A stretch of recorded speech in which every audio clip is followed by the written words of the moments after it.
ये कहानी आसाम के एक गांव की है जहां चार दोस्तों ने गांव के बाजार के पास ही एक कमरा किराए पे लिया ताकि वो शोर शराबे से दूर अपनी नौकरी की तैयारी कर सके। कोई यूपीएससी की तैयारी कर रहा था तो कोई रेलवे की। इन चार दोस्तों का अधिकतर समय कमरे में पढ़ाई करते हुए ही बीतता था।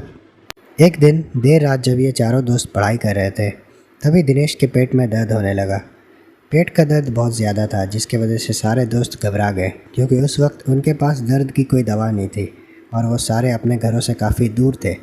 ऐसे में किसी की मदद मिलना बहुत मुश्किल दिखाई पड़ रहा था। उन्होंने कई घरेलू उपाय किए पर उससे कोई फ़ायदा नहीं हुआ। रवि अब तक समझ गया था कि जल्दी ही डॉक्टर का इंतज़ाम करना होगा, नहीं तो मुश्किल बढ़ सकती है। रवि ने अपने दोस्तों से कहा, मैं डॉक्टर को लेकर आता हूँ, तब तक तुम लोग दिनेश का ख्याल रखो। रात काफ़ी हो चुकी थी और सड़कों पर कोई इंसान या गाड़ी दिखाई नहीं दे रही थी। चारों तरफ सन्नाटा था। यह देखकर रवि को थोड़ी घबराहट तो हुई, पर दोस्त की मदद करने के लिए वो डॉक्टर को बुलाने घर से निकल गया। रवि तेज़ तेज़ चलते हुए बाज़ार में मौजूद एक डॉक्टर के घर पहुंचा, पर वहां उसे पता चला कि डॉक्टर साहब तो अभी कहीं गए हुए हैं और उन्हें आने में थोड़ा वक्त लगेगा। रवि ने कहा, ठीक है, मैं उनके आने का वेट करता हूँ।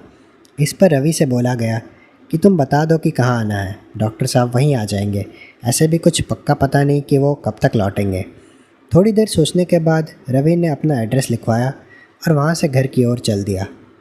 जब वो वापस लौट रहा था उसे खेत की तरफ से किसी ने आवाज़ दी। पहले तो रवि को समझ नहीं आया कि उसने जो सुना वो क्या था, मगर जब दोबारा उसने वही आवाज़ सुनी तो उसे पता चला कि कोई बचाओ बचाओ कहकर चिल्ला रहा है। वो उस आवाज़ की ओर उस इंसान की मदद करने बढ़ा और खेत के अंदर चला गया। अंधेरा बहुत था तो उसे कुछ साफ साफ दिखाई नहीं दे रहा था। रवि ने चिल्लाते हुए कहा, आप आवाज़ देते रहिए ताकि मैं आपको ढूंढ पाऊँ। और इसी तरह वो आवाज़ के सहारे आगे बढ़ता रहा। अब चलते चलते वो काफ़ी दूर आ गया था और हैरानी की बात तो यह थी कि उसे बार बार ऐसा ही लगता कि वो आवाज़ थोड़ी ही दूर से आ रही है, मगर जब वो उस जगह पहुंच जाता तो वो आवाज़ फिर से थोड़ी दूर से आती। उधर घर पे डॉक्टर पहुंच चुके थे, जिससे उनके दोस्तों को पता चला कि रवि तो काफ़ी देर पहले ही घर के लिए निकल चुका है। अब उन्हें रवि की चिंता होने लगी क्योंकि दिनेश की तबीयत ठीक नहीं थी, तो बाकी के दोस्त रवि को खोजने के लिए निकल पड़े। वो दोनों रवि को ढूंढने जा ही रहे थे कि डॉक्टर ने कहा, रुको, मैं भी आता हूँ। रास्ते में डॉक्टर ने एक और इशारा करते हुए कहा कि पहले हमें उधर जाके देख लेना चाहिए। इधर रवि जो आवाज़ के पीछे पीछे इतनी दूर चला आया था, अब उसे यह बात ठीक नहीं लग रही थी। तभी रवि वापस सड़क की तरफ काफ़ी तेज़ी से दौड़ा, मगर रास्ता इतना उबड़ खाबड़ था कि रवि मुंह के बल गिर पड़ा। जब वो किसी तरह वापस उठने की कोशिश कर ही रहा था तो उसने देखा कि एक औरत ठीक उसके सामने बैठी हुई है, जिसका चेहरा आधा कटा हुआ है। उस औरत की आंखों में गुस्सा भरा हुआ था। तभी वो औरत रवि के बालों को पकड़कर उसे घसीटते हुए खींचने लगी। रवि ज़ोर ज़ोर से चिल्लाने लगा। उसकी आवाज़ सुनकर उसके दोस्त जो डॉक्टर के साथ उसी ओर आ रहे थे उसकी ओर भागे चले आए।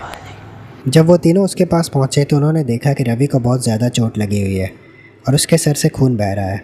वो तुरंत उसे लेकर हॉस्पिटल पहुंचे। रवि करीब 4 दिन तक आईसीयू में पड़ा रहा।